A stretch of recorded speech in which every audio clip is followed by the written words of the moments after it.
question is, what are we gonna do? Trey just talked about some things that they're doing, and believe me, this is what he's talking about doing is gonna help change this thing. Because we ain't gonna do nothing that's gonna change it overnight. I want you guys to understand that. I don't care. There's no solution, overnight solution for what we got going on in our community. Man, people are dying in our community. We losing people, man, all over the country, right here in our hometown. You know, I don't have to tell you guys. One of our guys who was in the OK program, we just lost him this week to murder. The first one that I know of that ever come to the OK program that actually was a homicide victim. And so this meeting here is timely, you know, because I know it's been on a lot of you guys' minds, certainly been on my mind every day. We left a family, and but it just happened in Chicago. I guarantee you today, it happened in Detroit. It's happening in cities all over the country. And we can get used to it and just say that's just the way it is. But I don't believe that. I don't believe it's got to be that way, man. I'm asking everybody out here to please start thinking about what can you do? What can we do to begin to change this thing? So I'm gonna ask some questions there because I don't have all the answers, you know. I don't have all the answers. Trey, I appreciate what you're doing, man. And I know that if we can get to these kids at an early age and help them to learn how to read at an early age, because reading is the key. You know that. Reading is the key. They're predicting how many prisons they're going to need by Black Boy third grade reading level. They can look at how many prisons they're going to need down the future because these boys are behind at third grade. By third grade, they're not caught up at grade level. They probably never catch up. And they'll begin to drop out of school. By the time they get in high school, the freshman and sophomore year, they dropping out of school. You guys know that Black boys drop out of school at a 4th grader rate around this country. About 53% of Black boys don't graduate on time with their class. About 53% don't graduate. We're talking about 47% of Black boys graduating with their class around the country. Now I'm concerned about that.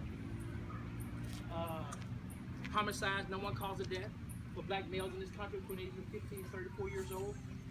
Homicide, no one calls it death. Now you gotta think about that. That's preventable. That's something that's preventable. But for Black males in this country, homicide is no one calls it death, man. And you know, that's been this that for a long time. It didn't just change it by itself. You got, look at the single parent household, 72%, 73% of Black households headed by single mothers. So we got some serious issues, man. So when we come together, we need to eat and have some fun, but we also need to talk about and really reflect on what can we do. Now we can do a whole lot more as a group than we can as an individual. So I like the fact that you guys organize, you got your group of brothers together, and you guys work together. Now there's certain things we have to do individually too, take care of our own family, take care of our own kids, but that ain't enough nowadays. We just can't be satisfied taking care of our own. You got to take care of your own. But there's so many brothers out there, so many young men out there that don't have positive male role models in their life, don't have fathers right. So you guys know that the OK program is coming back to Sacramento, and I'm going to be calling on all you guys to be teammates for these guys. Now you guys get to be the men who organize the camping trip with us. You guys get to be the men who come out on Saturdays and have picnic sessions with these boys and have these group discussions with these boys. It's y'all time now. Because I'm going to tell you something. If we get this thing right in Sacramento, we can spread it across the nation. Sacramento can lead the nation. It can be an example. We're in service cities right now, service states, the OK program is. But we're not going to be, Sacramento's going to be the strongest OK program in the country. Because the guys here, the guys that came through the program, that's now going to go back out there and help raise these boys. We can show people in Chicago and all around the country, how do we raise a generation of Black men that's going to come back and work together to help change the community. We're going to be in Del Paso Heights area. We're going to be at Grant High School and Martin Luther King Middle School. I'm crazy enough to believe we can turn that community around. We can turn that community around. There's going to be very few Black boys in that area that we don't know. The Lord said, you know, the Bible says you have to be wise and win souls for Christ. You have to be wise to reach Black boys. You got to know how to talk to them. You got to know how to approach them. You got to have something there. Old folks say you can't clean a fish before you catch him. You know, so you got to be patient and know how to talk to them. You know, I remember when I was a sheriff deputy. a mother saw me on television talking about the OK program here in Sacramento, and so she called my office, and she wanted to bring her boy down to meet me. She wanted somebody to talk to her young man because he was going the wrong way. So you know me, I said, bring him down. So he came down. I was on the fourth, my office on the 4th floor. So she brought him up to the 4th floor. When he walked in, he had red on from head to toe. He couldn't even reach his back pocket. His pants so low, he couldn't reach his back pocket, boy. He came in there, and so when he walked in, the office got quiet because there was other officers in the office, right? R.E. Williams, Charlie, Kobayashi, those guys up there, right? So they watched him walk in the room, So I walked and met him halfway, and I shook his hand. I gave him that old forearm squeeze, I said, boy, I said, nice to meet you, man. And so I started talking to him, right? And I said, come on in my office. So we go in my office, close the door. So y'all know my conversation about in there. First, I just told him about how proud I was that he would come down and talk to me. I told him about what a great mom he had, that cared enough about him to bring him down there and have him give me a chance to meet him. I told him about just how happy I was to meet him. I was honored to meet him, He never had nobody tell me they were honored to meet him. And I was just honored. I made him feel like, he mattered. And he did matter to me. And I was honored that he would come down and let me talk to him. But from my office, I could see the main jail over there. So I started talking to him about things that bothered me. I started telling him I opened our windows, I showed him the main jail over there. I told him that jail was full of black men. Most of the inmates over there were black men. I gave him statistics. We only made up about 6% of the nation's population. We make up almost half the prison population in this country. I told him I had a problem with that. That bothered me. I told him about the homicide. I told him all these things that were bothering me. And I told him that I want to get to know you better. So we had a great conversation, man. The young man loosened up. He started talking to me and everything, So he walks out of the office after they leave. So one officer came up to me and said, Northcross, I can't believe you let that boy come here like that. He said, I'd have made him pull them pants up. I said, you know what? I could have made him pull them up. But when he left go, he put them right back down again. I see, but if I take time to let him know I love him, I take time to let him know who he is and how pulling up his pants gonna benefit him, he'll pull them up, ain't got to tell him. And he'll keep them up on him. See, I got to invest in it. You ain't got to invest in it. That's my people. We got to take time to invest in our own people.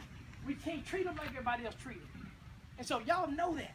So knowing that, we're going to be able to reach a lot of boys out there in Del Paso Heights area. We got a lot of fun with them. We got some camping trips. We have some sleepovers in the gyms. We're going to have kicking sessions on Saturday.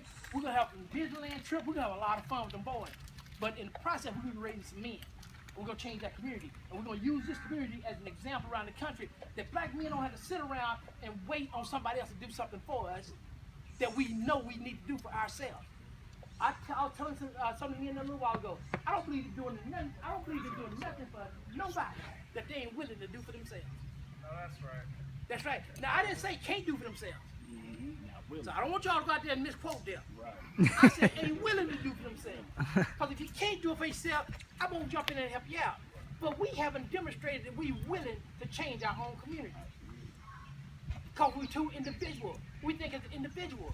It's okay sometimes that, you can be an individual. Booker T. Washington said in his Atlanta Compromise speech, in all things that are purely social, we can be like fingers.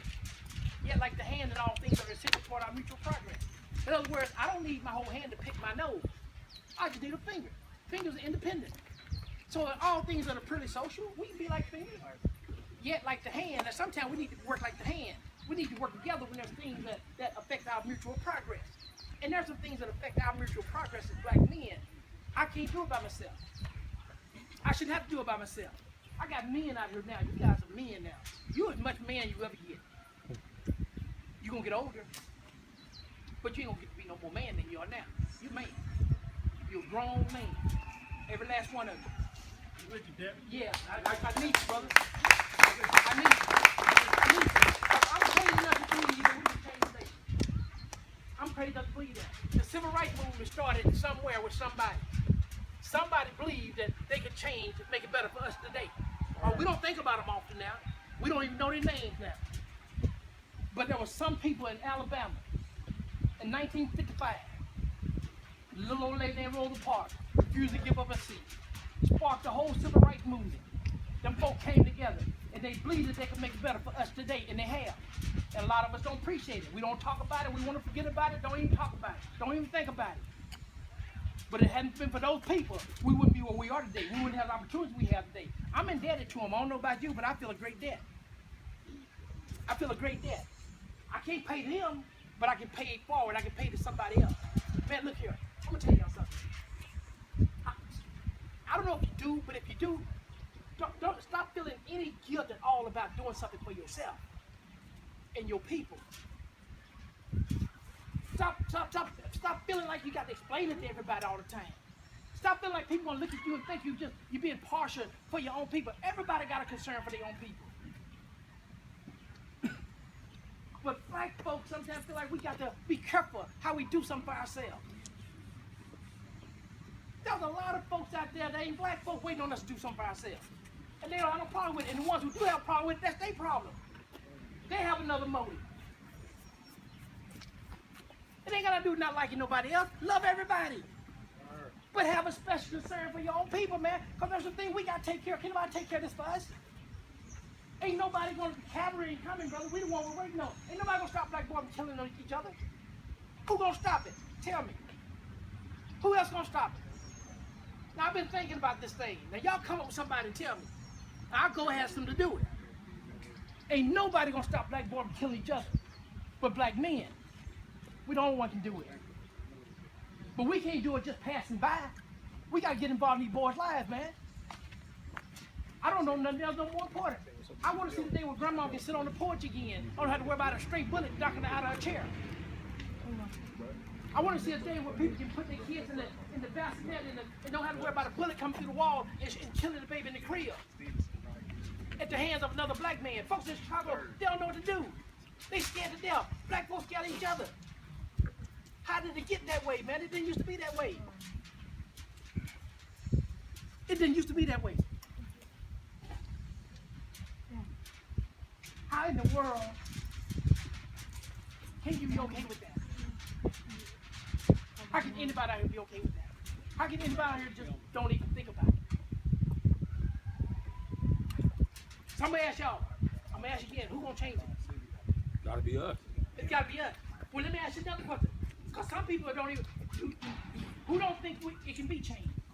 A lot of people that don't. A lot of people don't. I know I question it sometimes. Yeah, and I struggle with it all the time. Yeah, that's a good one. That's good. That's good. And anybody in their right mind look at the problem, they're gonna say, man, that's a big problem. It's a big problem. They say it's too far gone, man. Ain't nothing we can do. We just gonna keep doing the same BS we keep doing. Yeah, yeah. That's You know what I'm saying? It frustrates me, man, day in and day out. I'm trying to figure out what to do. Yeah. What can I do? Yep. You know what I mean? Yep. But I'm gonna say this. Before we can get to the group that's working together, we have to see the value in our own self. Wow. Yes, sir. We don't see that. I know I struggle with it. Yeah. So I know other people are struggling with it. You know what I mean? So we have to understand that life is about progression. We start out at a certain age doing young folk things. Yeah. When we get older, that's supposed to change. Yeah. And it's supposed to keep changing and keep changing. A lot of y'all got young kids. Yeah. Some of them here with you today. The most important thing that they need to see from you is progression. Yeah. You getting it. You're going to progress in age, and when you progress in age, your mind should be sharper. You should be doing things differently. You should be looking different, walking different, talking different, because they need to be able to see that.